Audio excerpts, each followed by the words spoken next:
Right, that was cringe. Apparently I've got a soothing voice, someone said. Apparently. Anyway, what's up? You good? You okay? Yeah? I don't care. I'm joking, I do care. A lot. So, I'll say this one more time. If you haven't seen any of my previous videos, please subscribe. No, I'm blind. That's what I was going to say. I can still see a little bit, but it's so bad that I'm actually considered blind. So, yeah. And that got me thinking about the first few weeks of my vision problem. Like, how I tried to cope with it and stuff. And that got me thinking about this specific time in school where I nearly set it on fire. So here's another storytime video where I tell you about how I nearly accidentally set the school on fire. Right, so year 10, I was about 15. My vision started to get bad and somehow no doctor in England knew what was wrong with me. How strange.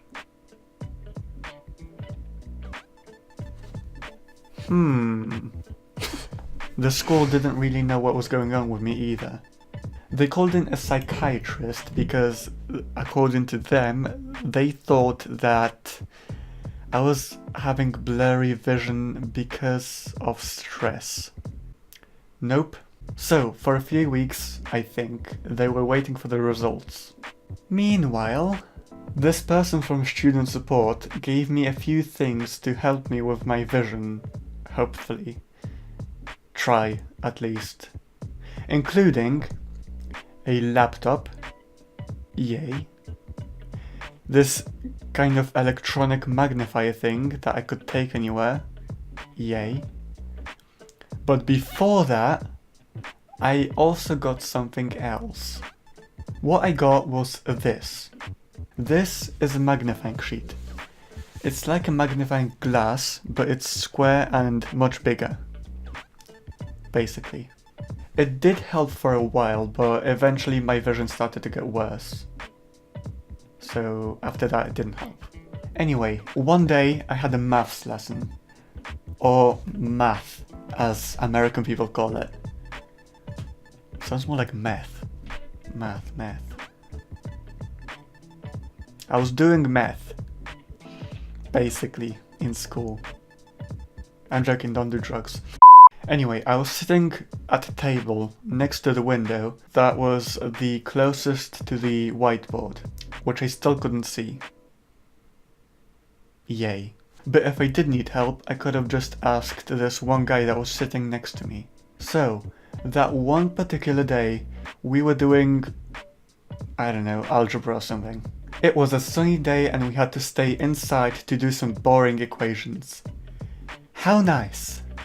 It was halfway through the lesson and our teacher wanted to talk to us about some specific problem on the board. And, me being a good boy, I started listening to her. But then, as I was listening to her, she started to seem a little bit more blurry than usual. As if she looked a bit like smoke. In fact, I looked to the right at that one guy that was sitting next to me, and I look at his black uniform, and smoke was smoking. What? Smoke was basically rising from his blazer, and then I realized what was happening. So you know how in movies, especially like animated ones, there's like evil kids that try to kill ants by holding up a magnifying glass under the sun so that it shines on it and burns the ants? Well, that's sort of what happened. As I was listening to the teacher, I accidentally was holding the magnifying sheet, pointing towards my friend's clothes, and as I said before, it was sunny outside, and I was sitting by the window. Now, if you don't know much science, what basically happened was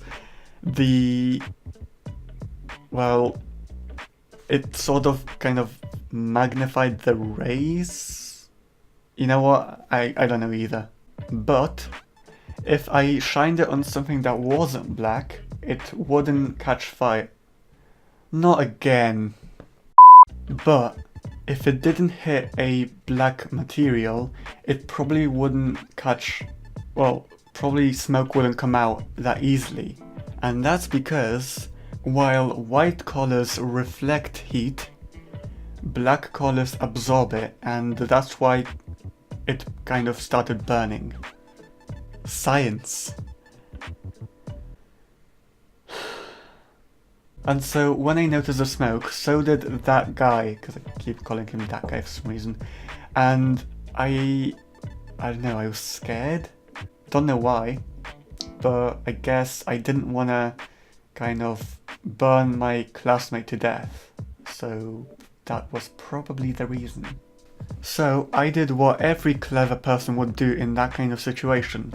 I basically smacked the hell out of his blazer where the smoke was with my hand until it went away. That's what every clever person would do. I was shocked and scared and like everything at the same time, but that guy, I don't know why, but he said to do it again. And now that I think about it, I don't know if he meant to smack his blazer again or to start the smoke again. Weird either way, to be honest. So, moral of the story, don't pay attention to your teacher, instead pay attention to your equipment. No, that's a bad moral. Also, don't play with fire, I guess. And don't do drugs, don't do meth in school. Don't do any drugs. But anyway, thanks for listening to my story. I really hope you enjoyed it. If you did enjoy it, please like, subscribe, and comment on my video. You never know, I might even reply to your comment. How cool would that be? Not really cool, to be honest. It wouldn't be cool. I don't know, depends. But again, I do hope you enjoyed my video. Subscribe to me, subscribe to Art Mallow, like I always say, because she's done some amazing things recently, and check her out, basically. And yeah, more videos coming soon. I plan to post at least once a week, so hopefully more videos will come soon. So yeah, thanks for letting me waste your time. Bye bye.